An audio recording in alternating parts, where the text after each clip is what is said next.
আলহামদুলিল্লাহ আলহামদুলিল্লাহ রাব্বিল আলামিন ওয়াসসালাতু ওয়াসসালামু আলা সাইয়্যিদিনা ওয়া সাইয়্যিদিল মুরসালিন ওয়া আলা আলিহি ওয়া সাহবিহি আজমাইন।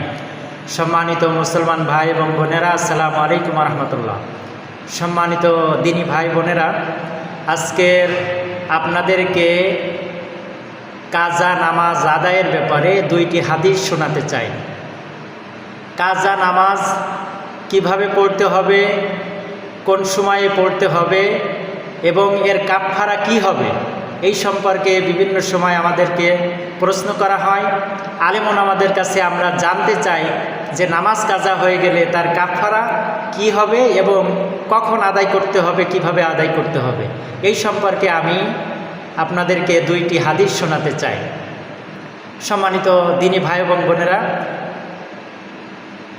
আমি সরাসরি হাদিস বলছি আপনাদেরকে। আনাস ইবনে মালিক রাদিয়াল্লাহু তাআলা আনহু থেকে বর্ণিত, রাসূলুল্লাহ সাল্লাল্লাহু আলাইহি ওয়াসাল্লাম বলেছেন, যে ব্যক্তি সালাতের কথা ভুলে যায়, স্মরণ হওয়া মাত্র সে তা আদায় করে নেবে, এছাড়া তার কোনো কাফারার প্রয়োজন নেই।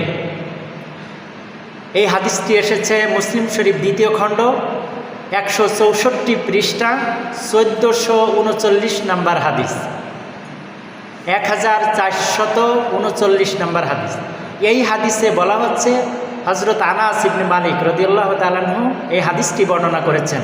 রাসূলুল্লাহ সাল্লাল্লাহু আলাইহি ওয়াসাল্লাম বলেছেন, তিনি নিজেই বলেছেন, যে ব্যক্তি সালাতের কথা ভুলে যায়, স্মরণ হওয়া মাত্র সে তা আদায় করে নেবে। যখনই স্মরণ হবে তখনই তাকে তা আদায় করে নিতে হবে, এছাড়া তার কোনো কাফারার প্রয়োজন নেই। মুসলিম শরীফের এই হাদিস আমরা সবাই জানি, মুসলিম শরীফের সকল হাদিস সহিহ। সেই কারণে এই সহিহ হাদিস আমাদেরকে বলছে, রাসূলুল্লাহ সাল্লাল্লাহু আলাইহি ওয়াসাল্লাম তিনি নিজেই বলছেন যে যদি কোনো মানুষ সালাতের কথা ভুলে যায়, মনে না থাকে কোনো পরিস্থিতির কারণে, তাহলে যখনই তার মনে পড়বে তখনই সে তা আদায় করে নেবে, এর জন্য আলাদা কোনো কাফারা দেওয়া লাগবে না।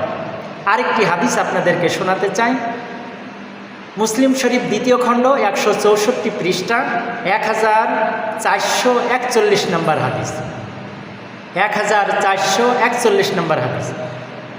আনাস ইবনে মালিক রাদিয়াল্লাহু তাআলা আনহু থেকে বর্ণিত, নবী সাল্লাল্লাহু আলাইহি ওয়াসাল্লাম বলেছেন, কোনো ব্যক্তি যদি সালাতের কথা ভুলে যায় অথবা ঘুমিয়ে পড়ে, তবে এর কাফারা হলো স্মরণ হওয়া মাত্র তা আদায় করে নেওয়া। সম্মানিত মুসলমান ভাই এবং বোনেরা, দেখুন রাসূলুল্লাহ সাল্লাল্লাহু আলাইহি ওয়াসাল্লাম নিজে বলছেন, তার নিচের কথা। এইখানে মাসলা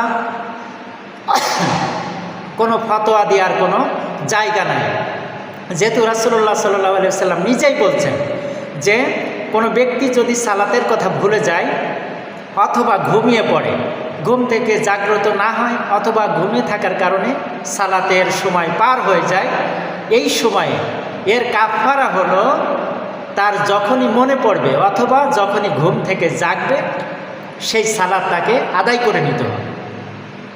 তাহলে এই দুইটি হাদিস থেকে আমরা জানতে পারছি যে আলাদা কোনো কাফারা দেওয়া লাগবে না।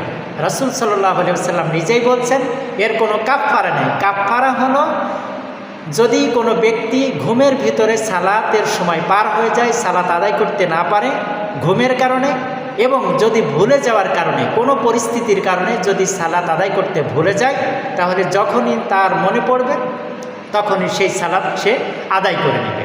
এইটাই হচ্ছে তার কাফারা, সালাত আদায় করে নেওয়াই হচ্ছে তার কাফারা।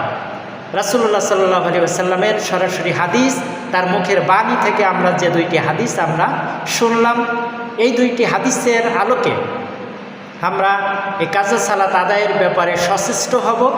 কাজা সালাত আদায় করব যখনই মনে পড়বে এবং যখনই আমরা ঘুম থেকে জাগব তখনই এই সালাত যথাযথভাবে আমরা আদায় করে নেব। এইটাই হচ্ছে এর কাফারা। আল্লাহ রাব্বুল আলামিন কাজা সালাত আদায়ের ব্যাপারে আমাদের যে অজ্ঞতা রয়েছে, আমাদের যে মাসলা মাসাইলের ভুল ভ্রান্তি রয়েছে, এই হাদিসের আলোকে আমাদের সঠিক বুঝ দান করুন এবং সঠিকভাবে কাজা সালাত আমরা যেন সঠিকভাবে এই হাদিসের আলোকে আদায় করে নিতে পারি। আল্লাহ রাব্বুল আলামিন আমাদেরকে তৌফিক দান করুন। ওয়া মা তৌফিক ইল্লা বিল্লাহ। আসসালামু আলাইকুম ওয়া রাহমাতুল্লাহ।